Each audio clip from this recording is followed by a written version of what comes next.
ഇന്നത്തെ video bougainvillea അല്ലെങ്കിൽ paper flower എന്നുള്ള പ്ലാന്റിനെ കുറിച്ചിട്ടുള്ളതാണ്.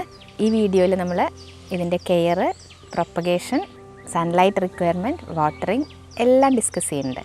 അപ്പോൾ നമുക്ക് നേരെ വീഡിയോയിലേക്ക് പോവാം.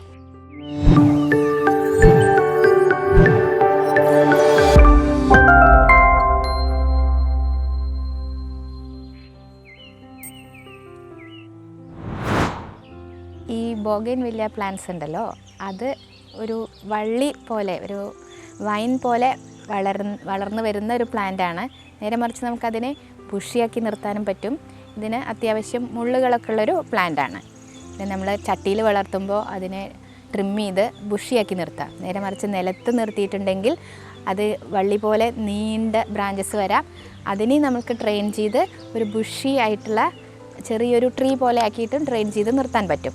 അപ്പോൾ ഏത് ഷേപ്പിൽ വേണമെന്നുള്ളത് നമ്മളതിനെ ട്രെയിൻ ചെയ്യുന്നതിനനുസരിച്ചിരിക്കും അതിൻ്റെ ഷേപ്പും അതിൻ്റെ സൈസൊക്കെ. ഇതെങ്ങനെയാണ് ചെയ്യുന്നത് എന്നും നമുക്ക് ഈ വീഡിയോയിൽ ഡിസ്കസ് ചെയ്യാം. ഇത് നമുക്ക് പല കളറിൽ കാണാം. ഇത് ആക്ച്വലി ഈ ഫ്ലവർ പോലെയുള്ള ഈ കളർഫുൾ പാർട്ടല്ല ഇതിൻ്റെ ഫ്ലവർ. ഇത് മോഡിഫൈഡ് ലീഫാണ്. ഇതിനെ ബ്രാക്റ്റ് എന്നാണ് പറയുക. ഇത് പോളിനേറ്റേഴ്സിനൊക്കെ അട്രാക്റ്റ് ചെയ്യാൻ വേണ്ടിയിട്ടുള്ളതാണ് ഇങ്ങനെ കളർഫുൾ ആക്കുന്നത്.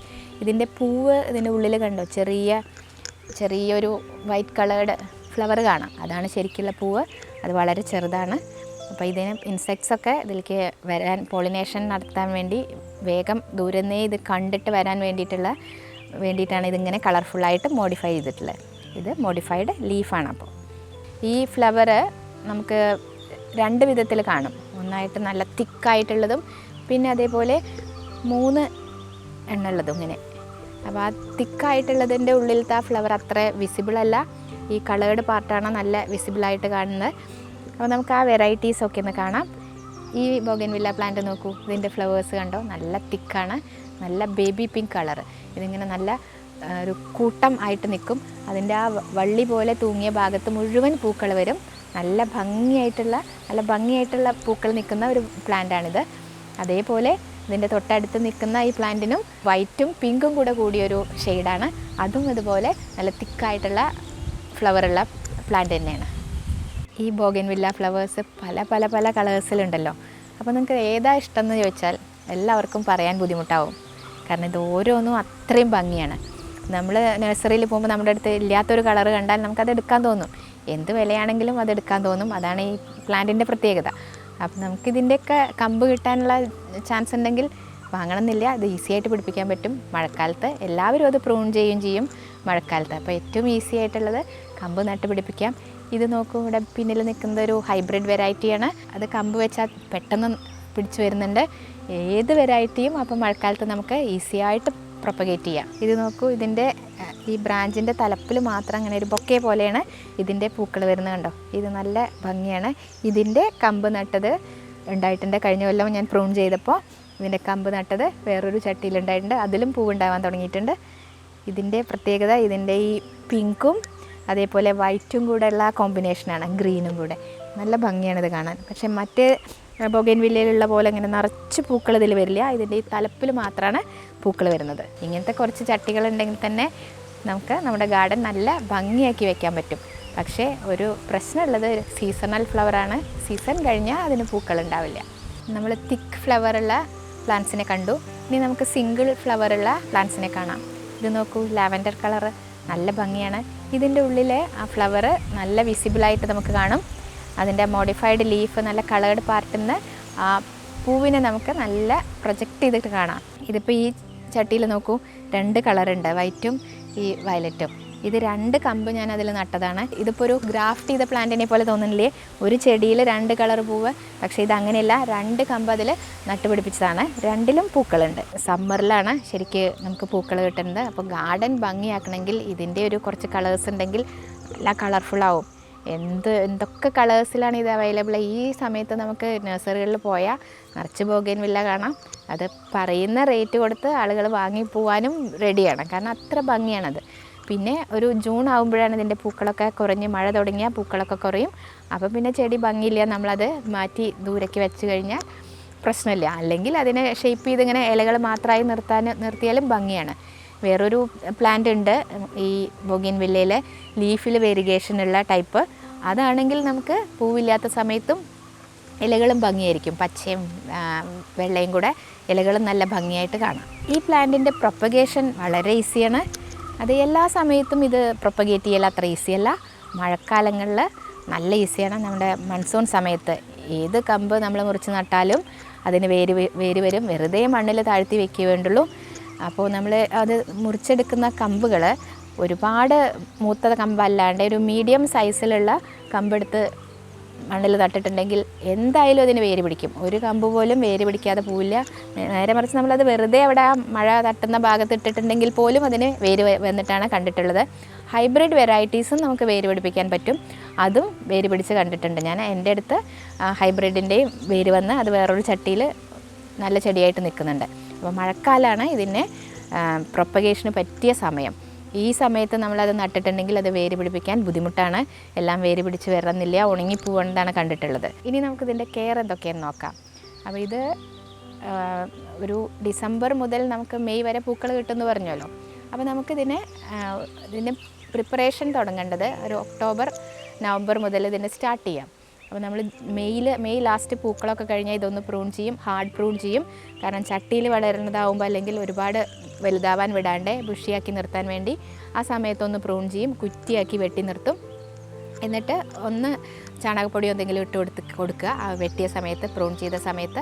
അപ്പോൾ അത് നല്ല ഹെൽത്തി ആയിട്ട് വളരും. ചാണകപ്പൊടി മാത്രം ഇട്ട് കൊടുത്താൽ മതി.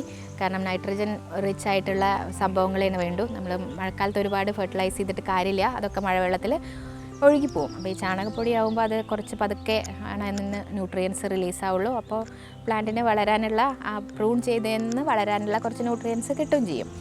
എന്നിട്ട് മഴ കഴിയുമ്പോഴേക്കും അപ്പോൾ പ്ലാന്റ് കുറച്ച് വലുതായിട്ടുണ്ടാവും, നല്ല നീണ്ട കമ്പുകൾ വന്നിട്ടുണ്ട്, ബ്രാഞ്ചസ് വന്നിട്ടുണ്ടെന്നുണ്ടെങ്കിൽ വേണമെങ്കിൽ അതിനെ ഒന്നുകൂടെ പ്രൂൺ ചെയ്യാം.